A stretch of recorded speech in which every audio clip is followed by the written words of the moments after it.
ওই দেখো জান্নাতুল বাকি।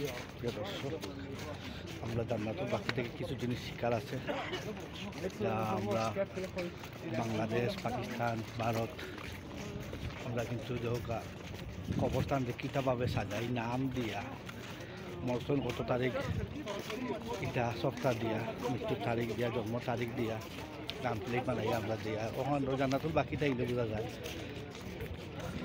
পৃথিবীর বড় বড় মানুষ যারা ইসলামের লাগি যারা এখানেও আইস কমিয়ে আসেন বৃহস্পতি এই বাগানো দুনিয়ায় থাকা অবস্থায় তারা জান্নাতর জয়া গেছে সার্টিফিকেট। মা ফাতেমা, মা আয়েশা আসুন এখানে, ওসমান গনি আসুন, আরও অনেক আসুন এখানে কমিয়ে আসুন এই জান্নাতুল বাকি। ওখান থেকে আমরা শিক্ষা নেওয়া দরকার। তাই আপনি আপনারও জান্নাতুল বাকির কিছু অংশ সব জায়গার পিকচার তোলা যায় না, সব জায়গায় যাওয়া যায় না, আর কোনো নেম প্লেট কিছু নাই, কোনো পরিচয় নাই।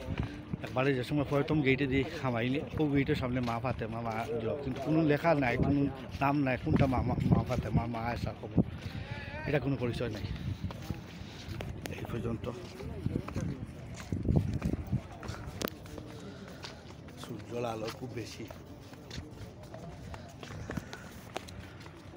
আমরা বারোই দিন আশা করি ওই দরকার প্রচুর মানুষ লাইন ধরে ধরে যাইরা কেউ উবাইয়া জিয়ারত কথাবার্তা নাই কেন পাহাড়িয়ার মাঝে সবর লাগি মাতি মাতি যেটা হলো উবাইয়া যে জিয়ারত করার এই সুযোগ নাই, এই সুযোগ তারা দেয় না। ও দেখি দেখি দেখি দেখি এই থেকে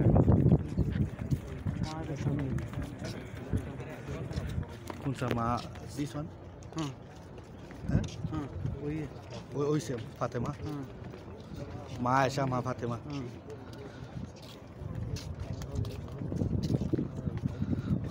ফ্রন্ট গেটের সামনে মা ফাতেমা, মা আয়েশা, মা সন্তানোর অবস্থান, কিন্তু কোনো নাম, কোনো প্লেট নাই, কেউ কইতে পারতো না কোনটা মা ফাতেমার, কোনটা মা আয়েশার। আর ও জায়গার মাঝে আছে তান্তানোর, ও যে আপনারা দেখলেন আমার হাতর সুজা সুজি, আর কোনো কিচ্ছু নাই। পয়লা সন্তানের অবস্থান বাকি সাইডে ডিফারেন্ট। হ্যাঁ क्या बोला? হ্যাঁ ওই দেখুন আপনারা এখানে আমানি যায় না, এই জায়গায় ঢুকতে দেয় না আমরা, স্পেশাল মানুষ যারা তারা ঢুকতে পারে। এই পর্যন্ত আজকে মোটামুটি আসসালামু আলাইকুম।